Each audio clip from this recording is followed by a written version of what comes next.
We know when something seems creative. Some of us know people who are creative or perhaps are creative, and yet the ability to be creative resides in everybody. And we know that because the neural circuits that underlie creativity have been somewhat defined, and the steps and processes within the brain and body that lead to creativity are well known. That said, most people don't know how to access creativity, and if they do know how to access creativity, they are only able to access creativity in a fairly limited number of domains of life. For instance, in the visual arts, or in music, or within science, or engineering, or any number of different domains ranging from the kitchen to sport to childhood interactions, that is, childhood games. In other words, some adults are able to access their creative spirit when engaging in childlike play with children, or for that matter, with adults.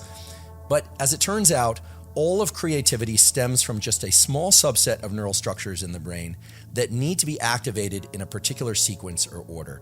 Creativity is really the ability to take existing elements from the physical world, or from the thought world, if you will, or from any domain of life, mood, thinking, and information, and to reorder those into novel combinations that are useful for something. The word creativity and creative acts might seem somewhat abstract to us. That is, we know when we see something that we consider creative, and we know when we see something that is not creative.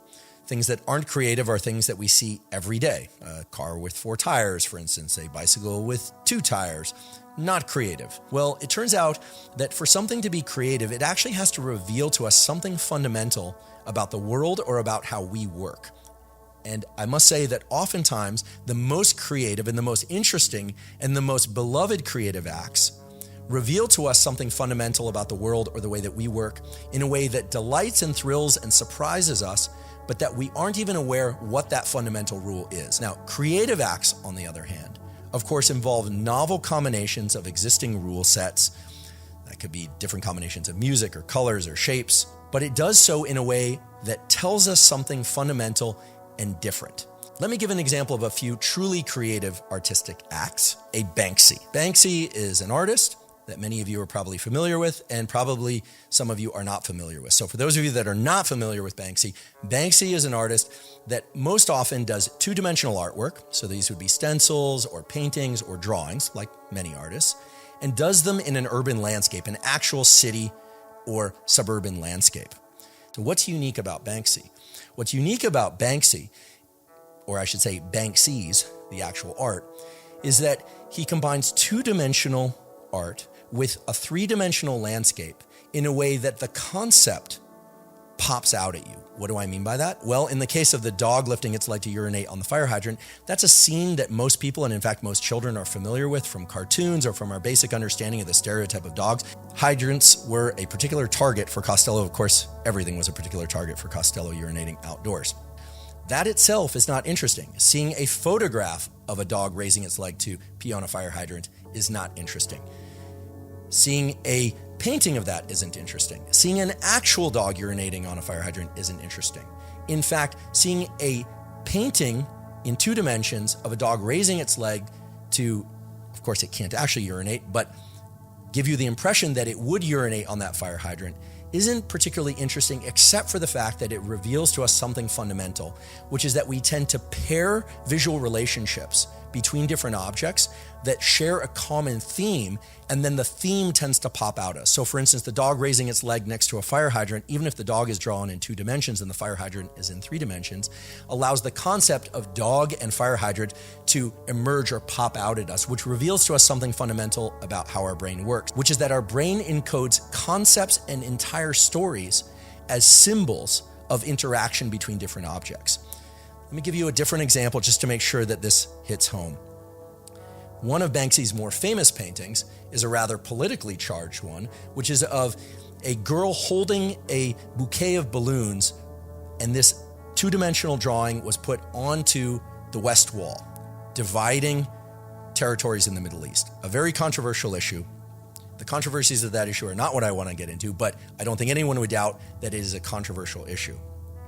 The 2-dimensional drawing of the girl with the balloons on the actual wall turns out to be quite interesting as an art piece, because what it reveals to us is the entire controversy around the presence of that wall and the desire for certain people to breach that wall and the desire for other people to insist that that wall not be breached for whatever reason. Again, this is not about the particular controversy.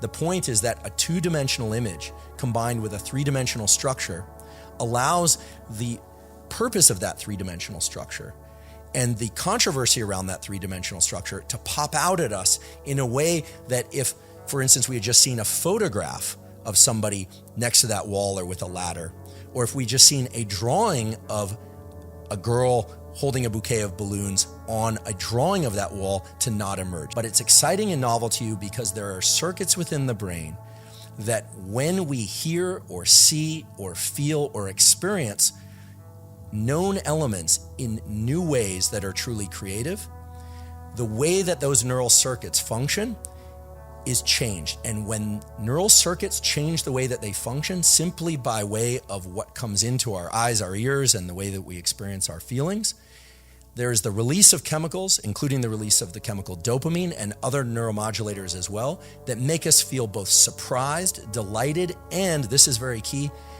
excited in anticipation that we might see it again.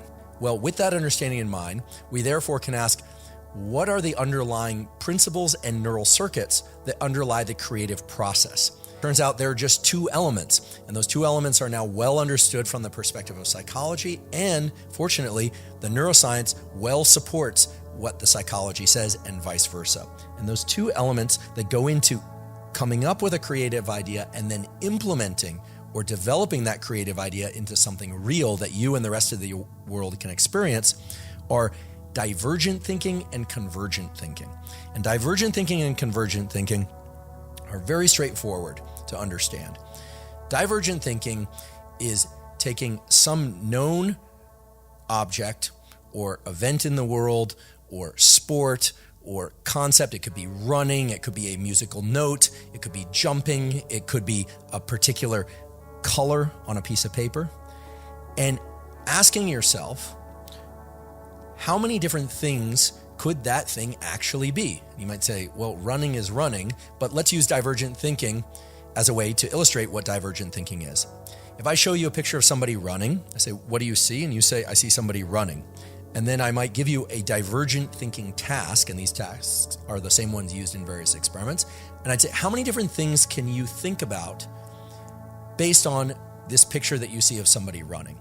Now, if you are able to engage divergent thinking, you could say running to the store, running away from a lion, running towards somebody I love, or maybe you have a more elaborate imagination and you could say running in front of a bus to grab a kid so the kid doesn't get hit by the bus.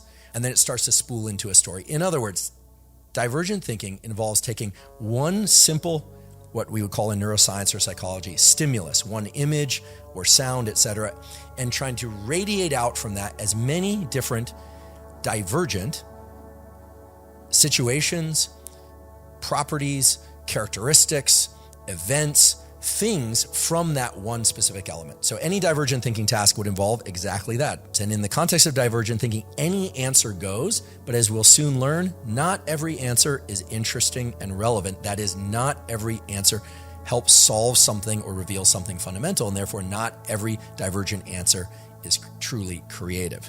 Now, again, I'm going to repeat this many, many times throughout this episode, and I'm not going to apologize for that because I think it's so important to understand that creativity is not just novel combinations. They are novel combinations of things that reveal something fundamental and that often pop out to us. If not every time, certainly most of the time that we see that thing. It almost never seems to be the case that something truly creative dulls in its expression. And that's because what it's repeating to us over and over again is this fundamental rule that normally we can't see or hear or experience in the absence of this creative act. So the second part of creativity, where things are tested and where truly creative elements are discovered, is in convergent thinking. And convergent thinking is, as the name suggests, just the opposite of divergent thinking. Convergent thinking would be, for example, if I give you an image or I tell you the following things. I say wing, water, and engine. The concept that I happen to have in mind is that of a plane that can land on water, right?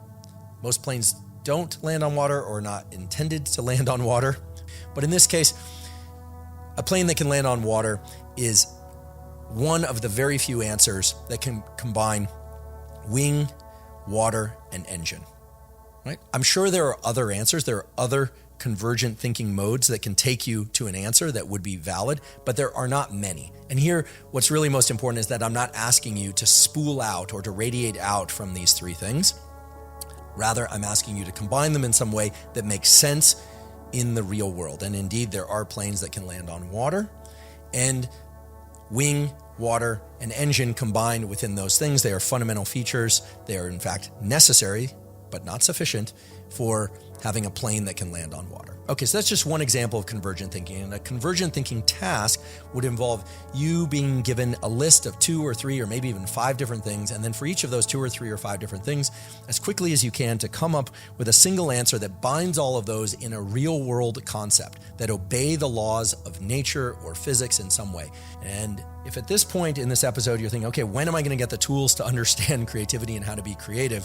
What I can assure you is that if you understand divergent thinking, which hopefully now you do, and you can understand what convergent thinking is, and you can understand that dopamine is responsible for both divergent thinking and convergent thinking, but through separate pathways, well then, if you can understand how those 2 separate pathways work and how to engage them differentially, therein lie the tools that you can use both to explore ideas, in other words, find what it is that could be creative, and then systematically test each of those ideas for what is truly creative. That is what meets the criteria for something that is novel and truly useful and informs us about something that we've never seen, heard, or felt before. If we are going to come up with novel combinations of things or novel uses of things or totally new ideas about how objects or notes of music or foods or tastes or whatever can be combined, we have to do that with pre-existing knowledge. And yet what we need to do in order to engage divergent thinking is suppress what is called autobiographical narratives. And in particular, autobiographical narratives. We need to discard with judgments about how certain combinations of things impacted us in the past. Well, there's a wonderful paper that talks about one way to do it. One way to do it is what's called open monitoring meditation, or even just open monitoring thinking. What I'll also tell you is that if you want to enhance convergent thinking, you can do that a number of ways, but you can do that in particular by doing a different type of meditation or thought process, which is called focused attention meditation. Open monitoring meditation is typically done for about 10 to 30 minutes, although it could be longer.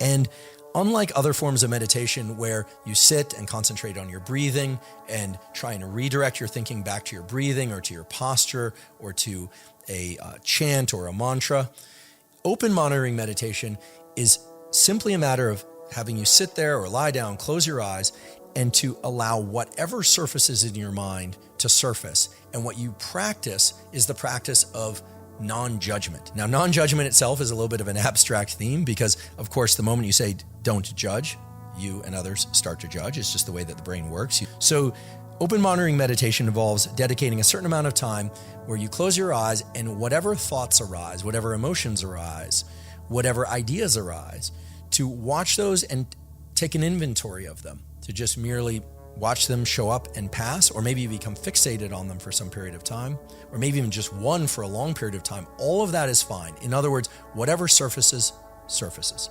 That's open monitoring meditation. And that we know from brain imaging studies, and we know from measurements of dopamine in particular brain circuits, and we know from people who train with open monitoring meditation on a regular basis improves divergent thinking capability. Focused attention meditation, which you can think of, or I'd prefer that you think of just as a perceptual exercise, involves sitting or lying down, closing your eyes, focusing either on your breath or some element of your body. Could be the tops of your knees or the clasp of your hands, whatever it happens to be that allows you to redirect your focus to a particular location or idea or sound. That is known to improve your ability to engage convergent thinking, to quickly parse through or analyze a bunch of different choices and to persist in choice selection and therefore more rapidly arrive at the correct answer. If you are somebody who wants to get better at divergent thinking and convergent thinking, the two elements of creativity, that is, I would encourage you to do a dual meditation. That is a meditation that starts with open monitoring for maybe 5 to 10 minutes and then transitions to focused attention for maybe 5 to 10 minutes. Because the positioning of divergent thinking and then convergent thinking close together more closely resembles what the creative process really is and what it typically involves.